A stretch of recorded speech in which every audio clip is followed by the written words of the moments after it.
Hi, on behalf of the Walmart Bike Crew, I'd like to thank you for your purchase and welcome you to our assembly video. These instructions apply to the models on your screen.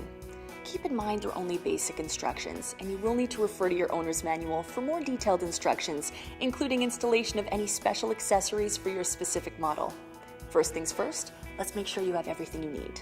A Phillips head screwdriver, metric Allen keys, adjustable and box end wrenches, and pliers. Now that you have your tools ready, let's do a box check to make sure you have everything. You should have 2 pedals, bike frame, front wheel, seat and seat post. If you're missing any of these parts, please call the toll-free number located in your owner's manual. Now let's get your bike up and running in just a few easy steps, including installation for the rear reflector, quick release saddle, pedals, handlebar and stem, and assembling the V-brake. Okay, rear reflector bracket installation. To install the back red reflector, first loosen the screws on the bracket. Next, adjust the bracket so the reflector is vertical, facing toward the back of the bike, and has at least 3 inches of clearance between the top of the seat and the top of the reflector.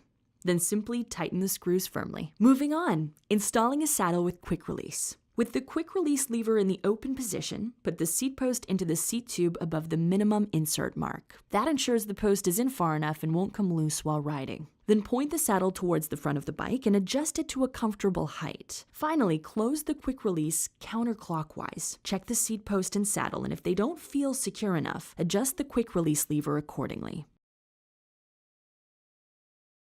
On to pedal installation. Before you attach the pedals, note that one is marked R for right and the other L for left.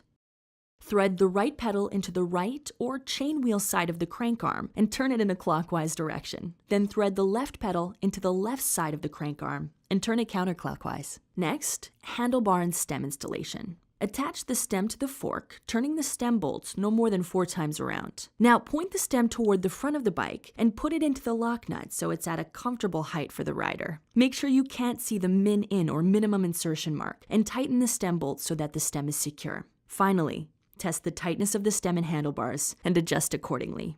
Almost done. You're doing great. And now assembling the V-brake. First, squeeze the 2 V-brake lever arms together with one hand and pull the guide pipe across and up to unhook it from the lever arm with your other hand. Now grab your front wheel and set it into the front of the fork. Install the wheel retainers, making sure the tabs are in the fork retainer holes. Now attach the wheel with the serrated axle nuts and turning clockwise, tighten one nut part way, then tighten the other nut.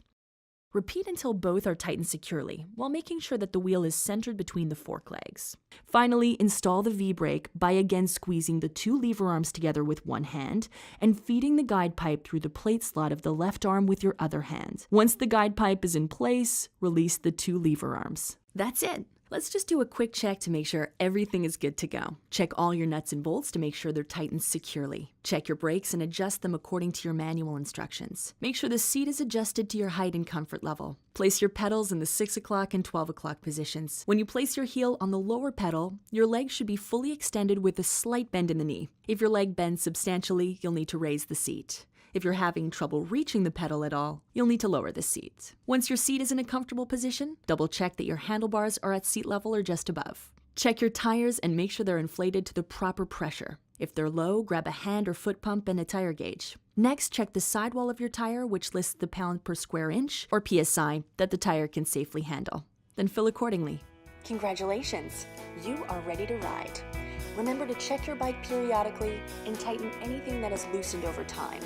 We want you to stay safe out there. Speaking of which, we invite you to have a look at our video on helmet safety. If you have any questions or require any further information, please feel free to contact the toll-free number located in your owner's manual. Happy riding!